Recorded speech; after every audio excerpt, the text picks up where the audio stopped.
ಡಿಕೆಶಿ ಸಂಪುಟ ಸೂತ್ರ ಹೇಗಿದೆ? ಯಾರಿಗೆ ಲಕ್, ಯಾರಿಗೆ ಶಾಕ್? ಸಿದ್ದರಾಮಯ್ಯಗೆ ವರಿಷ್ಠರ ಅಭಯ ಏನು? ಡೆಲ್ಲಿ ಸೂತ್ರ ನ್ಯೂಸ್ 18 ನಾನ್ ಸ್ಟಾಪ್ ಕವರೇಜ್.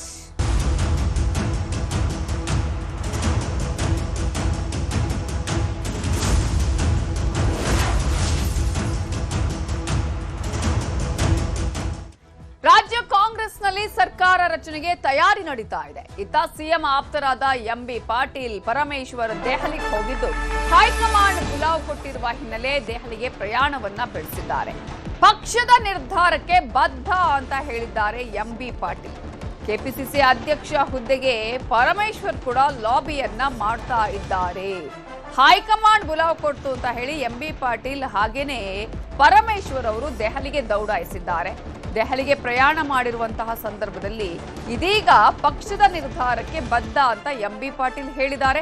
ಮತ್ತೊಂದು ಕಡೆ ಪರಮೇಶ್ವರ್ ಅವರು ಕೆಪಿಸಿಸಿ ಅಧ್ಯಕ್ಷ ಹುದ್ದೆಗೂ ಕೂಡ ಲಾಬಿಯನ್ನ ಮಾಡ್ತಾ ಇದ್ದಾರೆ ಅನ್ನುವಂತಹ ಮಾತುಗಳು ಕೇಳಿ ಬರ್ತಾ ಇದೆ.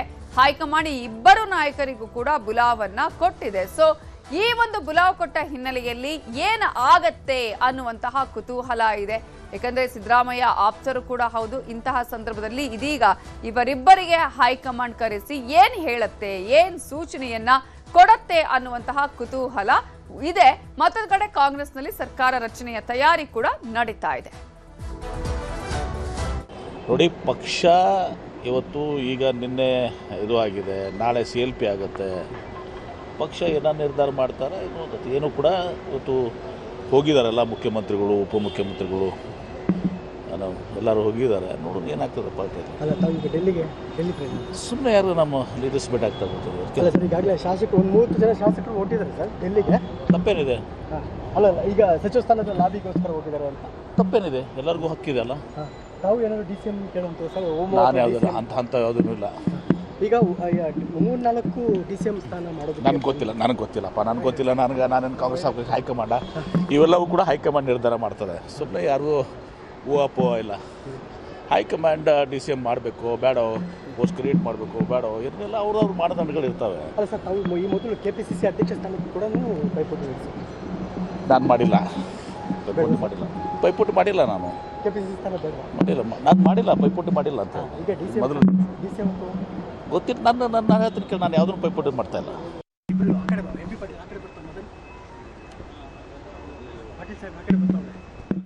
ಈಗಾಗಲೇ ಎಂಬಿ ಪಾಟೀಲ್ ಮಾತನಾಡಿದನ್ನ ಕೇಳಿದ್ವಿ. ಈಗಾಗಲೇ ಅವರು ದೆಹಲಿಗೆ ಹೋಗಿದ್ದಾರೆ. ಅದೇ ರೀತಿಗೆ ಪರಮೇಶ್ವರ್ ಅವರು ಕೂಡ ಈಗಾಗಲೇ ದೆಹಲಿಗೆ ತೆರಳಿದ್ದು ಈ ಸಂದರ್ಭದಲ್ಲಿ ಇದೀಗ ಪರಮೇಶ್ವರ್ ಅವರು ಕೆಪಿಸಿಸಿ ಅಧ್ಯಕ್ಷ ಗಾದಿಯ ಬಗ್ಗೆ ಕಣ್ಣಿಟ್ಟಿದ್ದಾರೆ. ಅದರ ಬಗ್ಗೆ ಈಗ ಲಾಬಿಯನ್ನ ಮಾಡ್ತಿದ್ದಾರೆ ಅಂತ ಹೇಳಲಾಗ್ತಾ ಇದೆ. ಹಿಂದೆ ಕೂಡ ಅವರು ಅಧ್ಯಕ್ಷರಾಗಿದ್ರು.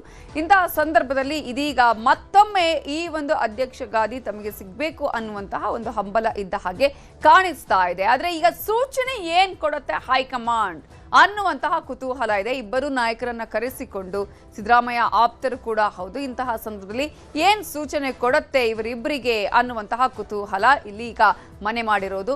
ಹಾಗಾದ್ರೆ ಒಂದ್ ಕಡೆ ಕಾಂಗ್ರೆಸ್ನಲ್ಲಿ ಸರ್ಕಾರ ರಚನೆಯ ತಯಾರಿಯ ಮಧ್ಯೆ ಇಬ್ಬರನ್ನ ಕರೆಸಿಕೊಂಡಿರುವಂತಹ ಹೈಕಮಾಂಡ್ ಈಗ ಎಂಬಿ ಪಾಟೀಲ್ ಕೂಡ ಹೇಳ್ತಾ ಇದ್ದಾರೆ, ಏನೇ ಹೈಕಮಾಂಡ್ ನಿರ್ಧಾರ ತೆಗೆದುಕೊಂಡ್ರು ನಾನು ಅದಕ್ಕೆ ಬದ್ಧ ಆಗಿರ್ತೀನಿ ಅನ್ನೋದು.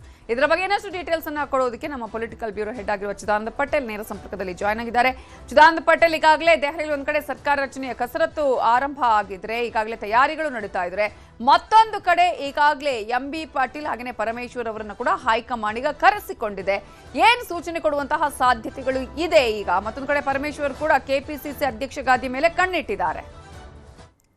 ನವಿತಾ ಜೈನ್ ಮಹತ್ತರ ಬೆಳವಣಿಗೆಯೊಂದರ ಹಿನ್ನೆಲೆಯಲ್ಲಿ ಹಿರಿಯ ನಾಯಕರಾಗಿರ್ತಕ್ಕಂಥ ಎಂಬಿ ಪಾಟೀಲ್ ಮತ್ತು ಡಾಕ್ಟರ್ ಜಿ ಪರಮೇಶ್ವರ್ ಅವರಿಗೆ ಹೈಕಮಾಂಡ್ ಬುಲಾವ್ ನೀಡಿರ್ತಕ್ಕಂಥ ಇಬ್ಬರು ನಾಯಕರು ಇದೀಗ ದೆಹಲಿಗೆ ತೆರಳುತ್ತಿರ್ತಕ್ಕಂಥ ಒಂದು ಕಡೆ ಎಲ್ಲೊಂದು ಕಡೆ ಡಾಕ್ಟರ್ ಜಿ ಪರಮೇಶ್ವರ್ ಅವರು ಎಲ್ಲೊಂದು ಕಡೆ ಬೇಸರಗೊಂಡಿದ್ದಾರೆ ಎಂಬ ಮಾಹಿತಿ, ಮತ್ತು ಕಡೆ ಎಂಬಿ ಪಾಟೀಲ್ ಕೂಡ ಬೇಸರಗೊಂಡಿದ್ದಾರೆ ಎಂಬ ಮಾಹಿತಿ ಹಿನ್ನೆಲೆಯಲ್ಲಿ ಇದೀಗ ಹೈಕಮಾಂಡ್ ಕರೆಸಿಕೊಳ್ತಿರ್ತಕ್ಕಂಥದ್ದು. ನಿನ್ನೆಯಷ್ಟೇ ಕರ್ನಾಟಕ ಕಾಂಗ್ರೆಸ್ ಉಸ್ತುವಾರಿಯಾಗಿರ್ತಕ್ಕಂಥ ರಣದೀಪ್ ಸಿಂಗ್ ಸುರ್ಜೇವಾಲ್ರವರು ಡಾಕ್ಟರ್ ಜಿ ಪರಮೇಶ್ವರ್ಗೆ ಕರೆ ಮಾಡಿ KPCC ಅಧ್ಯಕ್ಷ ಹುದ್ದೆಯನ್ನು ನಿರ್ವಹಿಸ್ತೀರಾ ಅಥವಾ ಸ್ಪೀಕರ್ ಹುದ್ದೆಯನ್ನು ನಿರ್ವಹಿಸಲಿಕ್ಕೆ ಆಸಕ್ತಿ ಇದೆಯಾ ಅಂತೇಳಿ ಅವರಿಗೆ ಆಪ್ಷನ್ ಇಟ್ಟಿರ್ತಕ್ಕಂಥ ಆ ಸಂದರ್ಭದಲ್ಲಿ ಪರಮೇಶ್ವರು ಯಾವುದೇ ರೀತಿಯ ಪ್ರತಿಕ್ರಿಯೆಯನ್ನು ಕೊಟ್ಟಿಲ್ಲ. ಒಂದು ವೇಳೆ ಸಂಪುಟದಲ್ಲಿ ಏನಾದರೂ ಪರಮೇಶ್ವರಿಗೆ ಸಚಿವ ಸ್ಥಾನ ಕೊಡಲಿಲ್ಲ ಅಂತ ಹೇಳಿದ್ರೆ ಎಲ್ಲೊಂದು ಕಡೆ ದಲಿತ CM ರೇಸ್ನಲ್ಲಿರ್ತಕ್ಕಂಥ ಪರಮೇಶ್ವರ್ಗೆ ಅತಿ ದೊಡ್ಡ ನಿರಾಸೆ ಆಗುವಂಥದ್ದು. ಎಲ್ಲೊಂದು ಕಡೆ ಮಲ್ಲಿಕಾರ್ಜುನ ಖರ್ಗೆ ಅವರು ತಮ್ಮ ಪುತ್ರನನ್ನು ರಾಜಕೀಯ ಭವಿಷ್ಯಕ್ಕಾಗಿ ಡಾಕ್ಟರ್ ಜಿ ಪರಮೇಶ್ವರ್ ಸೇರಿದಂಥ ಅನೇಕ ನಾಯಕರನ್ನ ರಾಜಕೀಯ ಬಲಿ ಕೊಟ್ಟರು ಅಂತೇಳಿ ಗಂಭೀರ ಆರೋಪ ಕೇಳಿ ಬರುವ ಸಾಧ್ಯತೆ ಇದೆ ಎಂಬ ಕಾರಣವೂ ಕೂಡ ಈಗ ಕೇಳಿ ಬರ್ತಿರ್ತಕ್ಕಂಥದ್ದು. ಈಗಾಗಲೇ ಪರಮೇಶ್ವರ್ ಅವರ ಮನವೊಲಿಕೆಗಾಗಿ ಈಗಾಗಲೇ ದೆಹಲಿಗೆ ಕರ್ಸ್ಕೊಳ್ತಿರ್ತಕ್ಕಂಥದ್ದು ಮತ್ತು MB ಪಾಟೀಲ್ ರವರ ಮನವೊಲಿಕೆ ಕೂಡ ದೆಹಲಿಗೆ ಕರ್ಸ್ಕೊಳ್ತಿರ್ತಕ್ಕಂಥದ್ದು. MB ಪಾಟೀಲ್ ರವರಿಗೆ ಎಲ್ಲೊಂದು ಕಡೆ ಉಪಮುಖ್ಯಮಂತ್ರಿ ಸ್ಥಾನ ಕೊಡುವ ಸಾಧ್ಯತೆ ಇರುವಂಥದ್ದು. ಯಾಕಂತಂದರೆ ಉತ್ತರ ಕರ್ನಾಟಕ ಭಾಗದಲ್ಲಿ ಲಿಂಗಾಯತ ಸಮುದಾಯದ ಪಕ್ಷ ಸಂಘಟನೆ ಕಾರಣಕ್ಕಾಗಿ MB ಪಾಟೀಲ್ ರವರಿಗೆ ಲಿಂಗಾಯತ ಕೋಟದಡಿ DCM ಮಾಡೋ ಸಾಧ್ಯತೆ ಇರ್ತಕ್ಕಂಥದ್ದು. ಇನ್ನು ಡಾಕ್ಟರ್ ಜಿ ಪರಮೇಶ್ವರ್ ಹೆಸರು ಪ್ರಮುಖವಾಗಿ ಸ್ಪೀಕರ್ ಹುದ್ದೆಗೆ ಕೇಳಿ ಬರ್ತಿರ್ತಕ್ಕಂಥದ್ದು. ಯಾಕಂದರೆ ಪರಮೇಶ್ವರ್ ಸ್ಪೀಕರ್ ಹುದ್ದೆಯನ್ನು ನಿರಾಕರಿಸುವ ಸಾಧ್ಯತೆ ಇರ್ತಕ್ಕಂಥದ್ದು.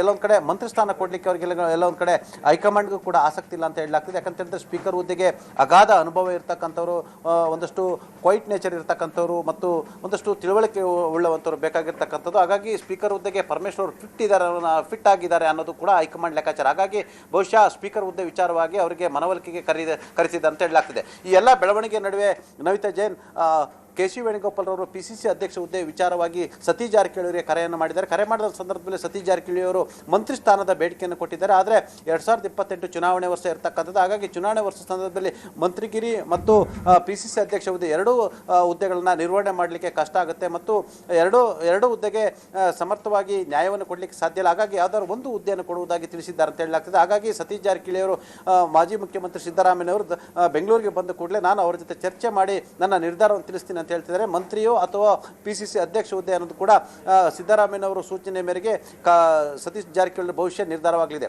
ಈ ಎಲ್ಲದರ ನಡುವೆ ಕೂಡ ಪರಮೇಶ್ವರ್ ಕೂಡ PCC ಅಧ್ಯಕ್ಷ ಹುದ್ದೆಯ ಆಫರ್ನ್ನು ಕೊಟ್ಟಿರ್ತಕ್ಕಂಥ ಸುರ್ಜೇವಾಲ್ರವರು ದಲಿತ CM ರೇಸ್ನಲ್ಲಿ ಇರುವಂಥ ಕಾರಣಕ್ಕಾಗಿ ಈ ಒಂದು ಹುದ್ದೆಯ ಆಫರ್ ಕೊಟ್ಟಿದ್ದಾರೆ ಅಂತ ಹೇಳಲಾಗ್ತದೆ.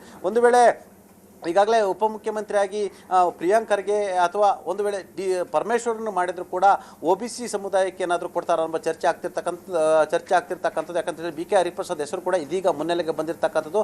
PCC ಹುದ್ದೆಗೆ ವಿಚಾರವಾಗಿ BK ಹರಿಪ್ರಸಾದ್ ಅವರು ಕೂಡ ಕೊಟ್ಟರು ಕೂಡ ಆಶ್ಚರ್ಯಪಡಬೇಕಾಗಿಲ್ಲ ಎಂಬ ಮಾತು ಕೂಡ ಕೇಳಿ ಬರ್ತಿರ್ತಕ್ಕಂಥ. ಯಾಕಂತೇಳಿದ್ರೆ ಈಗಾಗಲೇ BK ಹರಿಪ್ರಸಾದ್ ಅವರ MLC ಸ್ಥಾನ ಕೂಡ ಅವಧಿಗೆ ಮುಕ್ತಾಯಗೊಳ್ತಿರ್ತಕ್ಕಂಥ. ಹಾಗಾಗಿ ರಾಜ್ಯಸಭೆಗೆ ಕೂಡ ಅವರಿಗೆ ಆಫರ್ ಕೊಡೋ ಸಾಧ್ಯತೆ ಇದೆ ಅಂತ ಹೇಳಲಾಗ್ತದೆ. ಆದರೆ ರಾಜ್ಯಸಭೆ ವಿಚಾರ ಸಂಬಂಧಪಟ್ಟಾಗೆ ದೆಹಲಿ ರಾಜಕಾರಣಕ್ಕೆ BK ಹರಿಪ್ರಸಾದ್ ಅವರು ಆಸಕ್ತಿ ವಹಿಸಿಲ್ಲ. ಮತ್ತೆ ಕರ್ನಾಟಕದಲ್ಲೇ ರಾಜಕಾರಣ ಮುಂದುವರಿಸಲಿಕ್ಕೆ ತೀರ್ಮಾನ ಮಾಡಿರ್ತಕ್ಕಂಥ ಮತ್ತೆ MLC ಮರು ಆಯ್ಕೆ ಕೂಡ ಮನಸ್ಸು ಮಾಡಿರ್ತಕ್ಕಂಥದ್ದು. ಹಾಗಾಗಿ ಅವರು ಈ ಸರ್ಕಾರದಲ್ಲಿ ಸಚಿವಾಕಾಂಕ್ಷಿ ಕೂಡ ಆಗಿರ್ತಕ್ಕಂಥ. ಹಾಗಾಗಿ ಎಲ್ಲೊಂದು ಕಡೆ ಒಂದು ವೇಳೆ ಸಚಿವಾಕಾಂಕ್ಷಿ ಪಟ್ಟವನ್ನು ಕೊಡಲಿಲ್ಲ ಅಂತ ಹೇಳಿದ್ರೆ OBC ಲೆಕ್ಕದಲ್ಲಿ PCC ಅಧ್ಯಕ್ಷ ಮಾಡುವ ಸಾಧ್ಯತೆ ಇದೆ ಅಂತ ಕೂಡ ಕೇಳಿ ಬರ್ತಿರ್ತಕ್ಕಂಥ. ಆದರೆ ಮಾಜಿ ಮುಖ್ಯಮಂತ್ರಿ ಸಿದ್ದರಾಮಯ್ಯವರ ಪುತ್ರ ಯತೀಂದ್ರ ಸಿದ್ದರಾಮಯ್ಯವ್ರನ್ನ ಉಪಮುಖ್ಯಮಂತ್ರಿ ಮಾಡಿದ್ರೆ ಅವರು ಕೂಡ OBC ಸಮುದಾಯಕ್ಕೆ ಬರ್ತಾರೆ. ಹಾಗಾಗಿ OBC ಸಮುದಾಯದ ಒಂದು ಕಡೆ PCC ಅಧ್ಯಕ್ಷ ಹುದ್ದೆ ಮತ್ತು DCM ಹುದ್ದೆ ಕೊಡೋದು ಯಾವ ಮಟ್ಟಿಗೆ ಸರಿ ಎಂಬ ಲೆಕ್ಕಾಚಾರಗಳು ಕೂಡ ಇರ್ತಕ್ಕಂಥದ್ದು. ಒಟ್ಟಾರೆ ಹೈಕಮಾಂಡ್ಗೂ ಕೂಡ ಈ ಬಾರಿ ಕೇರಳದಲ್ಲಿ ಮಾಡಿರ್ತಕ್ಕಂಥ ಅಂದರೆ ಕೇರಳಂ ಸಚಿವ ಸಂಪುಟದ ರೀತಿಯಲ್ಲಿ ಇಲ್ಲೂ ಕೂಡ ಮಾಡಬೇಕಂತ ಇರಾದೆ ಹೊಂದಿರತಕ್ಕಂಥದ್ದು. 50 ರಿಂದ 60 ವರ್ಷದ ಒಳಗಡೆ ಇರ್ತಕ್ಕಂಥವ್ರಿಗೆ ಹೆಚ್ಚಿನ ಅವಕಾಶ ಕೊಡಲಿಕ್ಕೆ ಕೂಡ ತೀರ್ಮಾನ ಮಾಡ್ತಿರ್ತಕ್ಕಂಥದ್ದು. ಹಾಗಾಗಿ ಸಿದ್ದರಾಮಯ್ಯ ಸಂಪುಟದ ಸುಮಾರು 15 ರಿಂದ 20 ಸಚಿವರಂತವರಿಗೆ ಏನು ಕೊಡಲಾಗುತ್ತೆ ಅಂತ ಹೇಳಲಾಗ್ತದೆ. ಹಾಗಾಗಿ ಸಿದ್ದರಾಮಯ್ಯ ಸಂಪುಟದಲ್ಲಿದ್ದಂಥ ಸುಮಾರು 15 ರಿಂದ 20 ಜನ ಹಿರಿಯರಿಗೆ ಈ ಬಾರಿ ಅವಕಾಶ ಇಲ್ಲ. ಅವರನ್ನ ಪಕ್ಷ ಸಂಘಟನೆಗೆ ತೊಡಗಿಸಿಕೊಳ್ಳಿಕ್ಕೆ ಕೂಡ ಪ್ಲಾನ್ ಮಾಡ್ತಿರ್ತಕ್ಕಂಥದ್ದು. ನವಿತಾ ಜೈನ್, ಸಿದ್ಧಾಂತ್ ಪಟೇಲ್, ಈಗಾಗಲೇ ಒಂದ್ ಕಡೆ ಸಹಿ ಸಂಗ್ರಹದ ವಿಚಾರಕ್ಕೆ ಸಂಬಂಧಪಟ್ಟ ಹಾಗೆ ಏನಾದರೂ KPCC ಅಧ್ಯಕ್ಷ ವಿಚಾರಕ್ಕೆ ಸಂಬಂಧಪಟ್ಟ ಹಾಗೆ ಸತೀಶ್ ಜಾರಕಿಹೊಳಿಗೆ ಹಿನ್ನಡೆ ಆಗುವ ಸಾಧ್ಯತೆ ಇದೆಯಾ? ಹೇಗೆ? ಈಗಾಗಲೇ ಸತೀಶ್ ಜಾರಕಿಹೊಳಿ ಅವರಿಗೆ 2 ಆಫರ್ ಕೊಟ್ಟಿದ್ದಾರೆ ನವಿತಾ.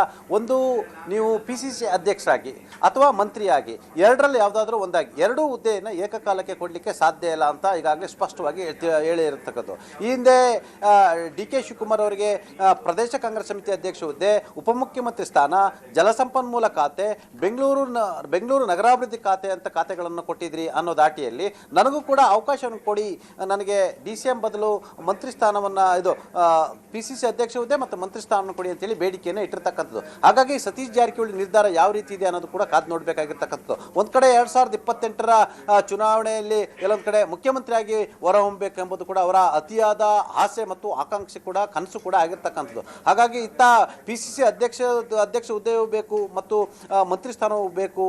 ಮಂತ್ರಿ ಸ್ಥಾನ ಇದ್ರೆ ಎಲ್ಲೊಂದು ಕಡೆ ಸರ್ಕಾರದ ಭಾಗವೂ ಕೂಡ ಆಗಬಹುದು ಎಂಬ ಲೆಕ್ಕಾಚಾರ ಕೂಡ ಸತೀಶ್ ಜಾರಕಿಹೊಳಿ ಬಳಿ ಇರ್ತಕ್ಕಂಥದ್ದು. ಆದರೆ ಒಂದು ವೇಳೆ ಸತೀಶ್ ಜಾರಕಿಹೊಳಿ ಅವರು ನನಗೆ PCC ಅಧ್ಯಕ್ಷ ಹುದ್ದೆ ಹುದ್ದೆ ಬೇಡ, ನನಗೆ ಮಂತ್ರಿ ಸ್ಥಾನ ಸಾಕು ಅಂತಿಲ್ಲ. ಬಹುಶಃ DCM ಹುದ್ದೆ ಕೂಡ ಬೇಡಿಕೆ ಇಡುವ ಸಾಧ್ಯತೆಯನ್ನು ಕೂಡ ತಳ್ಳಿ ಹಾಕುವಂತಿಲ್ಲ. ಒಟ್ಟಾರೆ ಸ್ವತಃ ಸತೀಶ್ ಜಾರಕಿಹೊಳಿ ಕನ್ಫ್ಯೂಸ್ ಆಗಿರ್ತಕ್ಕಂಥದ್ದು, 2 ಹುದ್ದೆ ಕೊಡಲಿಕ್ಕೆ ಸಾಧ್ಯ ಇಲ್ಲ ಅಂತೇಳಿ ವೇಣುಗೋಪಾಲರು ಖಂಡ ತುಂಡವಾಗಿ ಹೇಳಿರ್ತಕ್ಕಂಥದ್ದು. ಇದರ ಬೆನ್ನಲ್ಲೇ ಪರಮೇಶ್ವರ್ ಕೂಡ PCC ಅಧ್ಯಕ್ಷ ಹುದ್ದೆಯನ್ನು ಸುರ್ಜೇವಾಲರ ಮುಖಾಂತರ ಆಫರನ್ನು ಮಾಡಿರ್ತಕ್ಕಂಥದ್ದು. ಯಾಕಂದರೆ ಪರಮೇಶ್ವರ್ 8 ವರ್ಷಗಳ ಕಾಲ ನಿರಾತಂಕವಾಗಿ ಮತ್ತು ತುಂಬ ದಕ್ಷವಾಗಿ ಪ್ರದೇಶ ಕಾಂಗ್ರೆಸ್ ಸಮಿತಿ ಹುದ್ದೆಯನ್ನು ನಿರ್ವಹಿಸಿದರು ಮತ್ತು ಕಾಂಗ್ರೆಸ್ ಸರ್ಕಾರ 2013 ಬರಲಿಕ್ಕೆ ಅವರ ಪಾತ್ರ ಕೂಡ ಇತ್ತು. ಜೊತೆಗೆ ಅವತ್ತಿನ ಸರ್ಕಾರದಲ್ಲಿ, ಕಾಂಗ್ರೆಸ್ ಸರ್ಕಾರದಲ್ಲಿ KPC ಅಧ್ಯಕ್ಷರು ಮತ್ತು ಮುಖ್ಯಮಂತ್ರಿಗಳ ನಡುವೆ ಸಮನ್ವಯತೆ ಇತ್ತು. ಹಾಗಾಗಿ ದಕ್ಷತೆಯಿಂದ 8 ವರ್ಷಗಳ ಸುದೀರ್ಘ PCC ಅಧ್ಯಕ್ಷರಾಗಿ ನಿರ್ವಹಿಸಿದ್ರೆ ಎಂಬ ಕಾರಣಕ್ಕಾಗಿ ಮತ್ತೆ ಅವರಿಗೆ ಆಫರ್ ಮಾಡಿರ್ತಕ್ಕಂಥದ್ದು. ಇದರ ಬೆನ್ನಲ್ಲೇ ಸ್ಪೀಕರ್ ಹುದ್ದೆಯನ್ನು ಕೂಡ ಆಫರ್ ಮಾಡಿರ್ತಕ್ಕಂಥದ್ದು. Navita Jain. Okay, thank you Chidananda Patel ಡೀಟೇಲ್ಸ್ಗೆ. ದೆಹಲಿಯಲ್ಲಿ ಖರ್ಗೆ ಅವರನ್ನ ಭೇಟಿ ಮಾಡಿದ್ದಾರೆ DK ಶಿವಕುಮಾರ್. ಸಂಪುಟ ರಚನೆ ಬಗ್ಗೆ ಖರ್ಗೆ ಜೊತೆ DK ಶಿವಕುಮಾರ್ ಚರ್ಚೆ ಮಾಡಿದ್ದಾರೆ. ಈ ಸಂದರ್ಭದಲ್ಲಿ ಮಲ್ಲಿಕಾರ್ಜುನ ಖರ್ಗೆ ಅವರ ಕಾಲಿಗೆ ಬಿದ್ದು ನಮಸ್ಕಾರವನ್ನ ಮಾಡಿದ್ದಾರೆ DK ಶಿವಕುಮಾರ್ ಅವರು. ದೆಹಲಿಯ ಖರ್ಗೆ ನಿವಾಸದಲ್ಲಿ ಮಹತ್ವದ ಮಾತುಕತೆ ನಡೀತಾ ಇದೆ. ಸಂಪುಟ ರಚನೆ ಬಗ್ಗೆ ಖರ್ಗೆ ಜೊತೆ DKಶಿ ಚರ್ಚೆಯನ್ನ ಮಾಡಿದ್ದಾರೆ. ದೆಹಲಿಯಲ್ಲಿ ಖರ್ಗೆ ಭೇಟಿ ಮಾಡಿ ಸಂಪುಟ ರಚನೆಯ ಕುರಿತಂತೆ ಸಮಾಲೋಚನೆಯನ್ನ ಮಾಡಿದ್ದಾರೆ. ದೆಹಲಿಯ ಖರ್ಗೆ ನಿವಾಸದಲ್ಲಿ ಮಹತ್ವದ ಮಾತುಕತೆ ನಡೆದಿದ್ದು, ನಾಳೆ ಸಂಜೆ CLP ಸಭೆಗೆ DK ಶಿವಕುಮಾರ್ ಭರ್ಜರಿ ತಯಾರಿಯನ್ನ ಕೂಡ ಮಾಡ್ಕೊಳ್ತಾ ಇದ್ದಾರೆ. ನಾಳೆ ಶಾಸಕಾಂಗ ಪಕ್ಷದ ಸಭೆ ನಡೆಯುತ್ತೆ. ಈ ಒಂದು ಸಭೆಯಲ್ಲಿ DK ಶಿವಕುಮಾರ್ ಅವರನ್ನ CLPಯ ನಾಯಕರನ್ನಾಗಿ ಆಯ್ಕೆ ಮಾಡಲಾಗುತ್ತೆ. ಅಷ್ಟು ಮಾತ್ರ ಅಲ್ಲ, ಅಲ್ಲಿ DK ಶಿವಕುಮಾರ್ ಅವರನ್ನ CM ಆಗಿ ಆಯ್ಕೆ ಕೂಡ ಮಾಡಲಾಗುತ್ತೆ.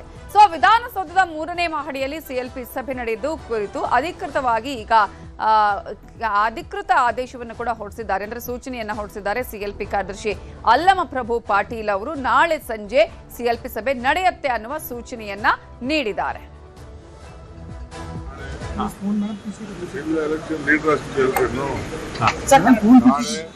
ಶಾಸಕಾಂಗ ಪಕ್ಷದ ಸಭೆಯನ್ನು ಕರೀತಾ ಇದ್ದೀವಿ. ಮಾತಾಡಿದ್ವಿ, ಟೈಮಿಂಗ್ ಮಾತಾಡೋಣ. ಎಲ್ಲರಿಗೂ ಬೆಂಗಳೂರಲ್ಲಿ ಕೇಳಿದ್ದೀವಿ. ಯಾಕೆ ನಮ್ಮ ಹೈಕಮಾಂಡ್ ಲೀಡರ್ಸ್ನ ಕೇಳಬೇಕು, ಅವರು ಬರಬೇಕು, ಅಬ್ಸರ್ವರ್ ಬರಬೇಕು, ಜನಸಂಖ್ಯೆ ಬರಬೇಕು. ಆ ಟೈಮಿಂಗ್ ಅವ್ರು ಕೇಳ್ಕೊಂಡು ಟೈಮಿಂಗ್ ವಿಧಾನಸೌಧದಲ್ಲಿ ನಾಯಕರು